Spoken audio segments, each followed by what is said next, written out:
अस्सलामुअलैकुम। आज के इस रिव्यू में हम बात करने जा रहे हैं एक बहुत ही इंपॉर्टेंट और मिस्टीरियस टॉपिक पर, या फिर कह लो कि ऐसे कैरेक्टर पर जो सलाउद्दीन यूबी के ड्रामा में बार बार सामने आकर ऑडियंस को कंफ्यूज भी करता है और क्यूरियस भी। जी हाँ, मैं बात कर रहा हूँ सेंट जॉर्ज की। हाँ, वही सेंट जॉर्ज जो ड्रामा में बार बार आकर बाल्डविन को स्पेशल गाइडेंस देने लगता है, जैसे उसके पास कोई और काम है ही नहीं।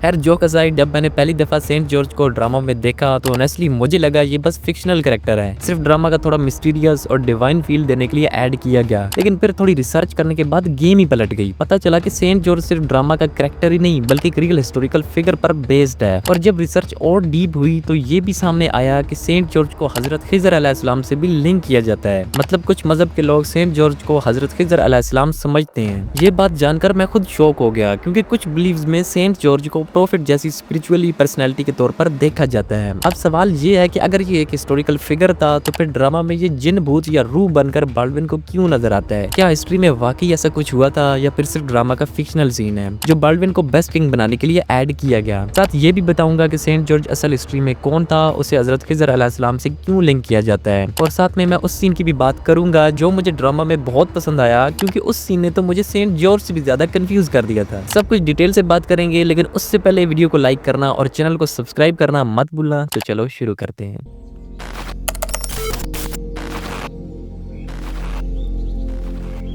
सेंट जॉर्ज असल में एक क्रिश्चियन शहीद था। मतलब क्रिश्चियनिटी में उसे शहीद माना जाता है। उसका असल नाम जॉर्ज ऑफ लेडा भी बताया जाता है और उसे सेंट के तौर पर बहुत ज्यादा इज्जत दी जाती है। रवायात के मुताबिक सेंट जॉर्ज कैपेडोशिया अनातोलिया में पैदा हुआ। वो रोमन आर्मी का एक सिपाही था। यहाँ एक बात क्लियर करना चाहूंगा, जॉर्ज कोई बाल्डविन फोर की तरह किंग नहीं था। वो सिर्फ एक सोल्जर था, रोमन बादशाह का गार्ड। और सबसे इंटरेस्टिंग बात यह है कि वो रोमन एम्पायर का हिस्सा होने के बावजूद रोमन्स के हाथों ही कत्ल हुआ, क्योंकि जॉर्ज की वालिदा क्रिश्चियन थी और जॉर्ज सिर्फ एक ही खुदा पर यकीन रखता था। जबकि रोमन सोसाइटी उस दौर में मल्टीपल बुतों और देवताओं की पूजा करती थी। जॉर्ज ने उन सब की पूजा करने से इनकार किया और अपने तौहीद के यकीन पर कायम रहा। इसी वजह से उसे कत्ल कर दिया रोमन्स ने। लेकिन क्रिश्चियनिटी में सेंट जॉर्ज को सबसे मोहतरम सेंट, हीरोज और शहीदों में शुमार किया जाता है। और इंटरेस्टिंगली कुछ मुस्लिम ग्रुप्स भी उसे एक खुदा पर यकीन रखने की वजह से इज्जत देते हैं। ये अलग बात है, क्रिश्चियंस एक खुदा को तो मानते ही हैं, लेकिन हजरत ईसा अलैहिस्सलाम को खुदा का बेटा भी मानते हैं, नाउजुबिल्लाह। अब सवाल ये आता है कि आखिर कौन लोग हैं जो सेंट जॉर्ज को हजरत खिजर अलैहिस्सलाम से कनेक्ट करते हैं? इसका जवाब निकल कर आता है द्रूज मजहब से। द्रूज असल में इजिप्ट के फातमी शिया से निकला हुआ एक ग्रुप था जो उस वक्त सलाउद्दीन यूबी के मुखालिफ थे। वही फातमी शिया जिनका जिक्र मैं पहले भी वीडियोस में कर चुका हूँ और ड्रामा में भी उन्हें दिखाया गया है। वक्त के साथ इनके अकीदे इतने चेंज हो गए कि इन्हें एक अलग मजहब के तौर पर पहचान मिल गई, जिसे आज हम द्रूज कहते हैं। क्योंकि ये लोग मुस्लिम से निकले, इसलिए हजरत खिजर अलैहिस्सलाम को भी मानते हैं। और यही लोग कहते हैं कि नाउजुबिल्लाह सेंट जॉर्ज ही असल में खिजर अलैहिस्सलाम का दूसरा जन्म था, क्योंकि इनके नजदीक ये है कि जब इंसान मर जाता है तो वो दोबारा जमीन पर आता है किसी दूसरे रूप में, जो इस्लाम के नजदीक बिल्कुल गलत अकीदा है। फिर ये लोग कहते हैं कि हजरत खिजर अलैहिस्सलाम मुश्किल वक्त में लोगों की मदद करते थे। हजरत मूसा अलैहिस्सलाम के साथ भी उन्होंने सफर किया। और क्रिश्चियन रवायात के मुताबिक सेंट जॉर्ज भी अपनी शहादत के बाद कुछ जंगों में लोगों को नजर आया, जैसे अंताकिया की जंग जिसमें क्रिश्चियंस ने लाशें खाई थी, जिसका जिक्र ड्रामा में भी मिलता है और सुल्तान नूरुद्दीन बार बार कर चुके हैं। उसी जंग में क्रिश्चियंस कहते हैं कि फौज को हौसला मिला जैसे कि जॉर्ज उनके साथ था।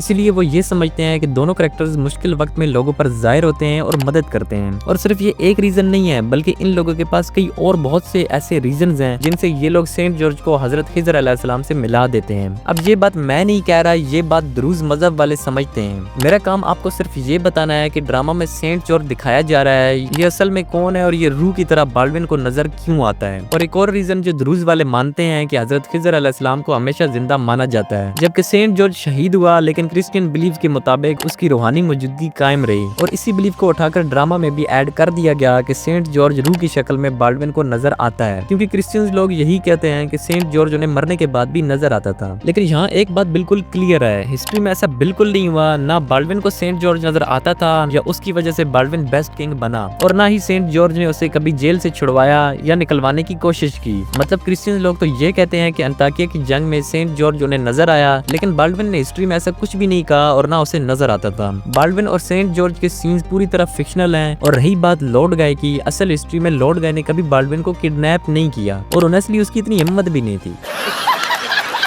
खैर मुझे सेंट जॉर्ज का कैरेक्टर एज अ कॉन्सेप्ट बुरा नहीं लगा, क्योंकि क्रिश्चियन बिलीव के मुताबिक लोग वाकई उसकी रूहानी मदद पर यकीन रखते थे। ड्रामा में ये एलिमेंट बाल्डविन की स्टोरी में हॉरर, मिस्टीरियस और सुपरनेचुरल फील देता है, जो ऑनेस्टली मुझे इंटरेस्टिंग लगा। और सेंट जॉर्ज का बाल्डविन को कहना कि तुम एक बेहतरीन किंग बन सकते हो और सलाउद्दीन का मुकाबला कर सकते हो, ये सीन भी मुझे अच्छा लगा कि वो बाल्डविन को उसका फ्यूचर बता रहा था। लेकिन मेरा मसला सेंट जॉर्ज से नहीं है कि वो बाल्डविन को नॉलेज क्यों दे रहा, लेकिन मेरा मसला ये है कि हिस्ट्री में विलियम ऑफ टायर जहाँ बाल्डविन का टीचर था, लेकिन ड्रामा में वो रोल सेंट जॉर्ज को दे दिया, और जहाँ बाल्डविन का रेजेंट रेमंड ऑफ ट्रिपोली होना चाहिए था, वहाँ ड्रामा में मारिया को डाल दिया। कोई सेंस है इस बात की?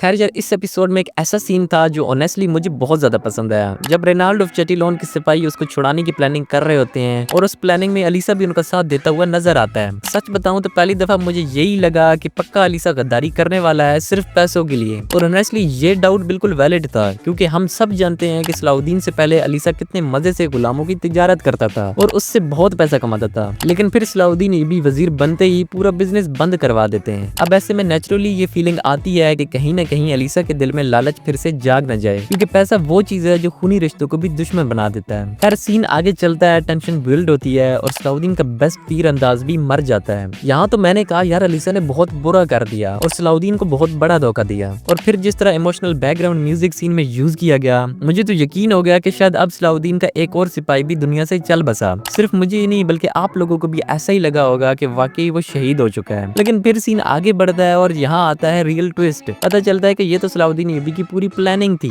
तीरंदाज मरा ही नहीं था बल्कि जिंदा है, और यहीं पर मैं फिर से शॉकिंग फादर बन गया। ओह अच्छा। ऑनेस्टली ड्रामा की एक बात तो माननी पड़ेगी कि ये लोग सस्पेंस सीन क्रिएट करने में बहुत माहिर हैं। बात तो सही है। सीजन 1 में भी बहुत से ऐसे सीन्स थे जहां लगता था कि अब सलाउद्दीन गए, लेकिन हर बार सलाउद्दीन की उसमें प्लानिंग होती थी, और बिल्कुल वही चीज इस एपिसोड में रिपीट हुई। मुझे लगा कि सलाउद्दीन का प्लान फेल हो गया, लेकिन असल में ये उनकी अपनी चाल थी। लेकिन इस प्लानिंग में अलीसा का भी बहुत हाथ था, और शायद इसी वजह से अलीसा का कैरेक्टर मुझे बहुत इंटरेस्टिंग लगता है। और बस ऐसी सीन्स की वजह से जहां अलीसा मुश्किल वक्त में सलाउद्दीन का साथ नहीं छोड़ता, और वो सलाउद्दीन को अल्लाह की तरफ से एक ऐसा रहनुमा समझता है जो सब लोगों से अलग है। सोचो जरा, एक गुलाम पहले मिस्र का वजीर बनता है, फिर मिस्र और सीरिया दोनों का सुल्तान बन जाता है। ऐसी तकदीर सिर्फ अल्लाह ही लिख सकता है। मुझे ये अलीसा की बात अभी तक नहीं भूली, और खैर ये बात अलीसा के कैरेक्टर पर बहुत गहरा असर भी डालती है। अब ना वो गुलामों की तिजारत करता, ना गलत लोगों का साथ देता, बल्कि बस सलाउद्दीन का साथ देता है। तो हाँ, बेशक अलीसा का कैरेक्टर फिक्शनल है, लेकिन ऑनेस्टली अलीसा का कैरेक्टर बहुत अच्छे से लिखा गया है। आप लोग भी कमेंट्स में जरूर बताना आप लोगों को अलीसा का कैरेक्टर कैसा लगा।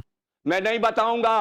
खैर यही था आज की इस वीडियो के लिए। उम्मीद है आप सब लोगों को वीडियो पसंद आई होगी, और हाँ ये भी बताना कि सेंट जॉर्ज का कैरेक्टर आपको कैसा लगा, और विलियम की जगह सेंट जॉर्ज को दे देना सही था या गलत, कमेंट्स में जरूर बताना। तो मिलते हैं किसी नेक्स्ट वीडियो में। अल्लाह हाफिज।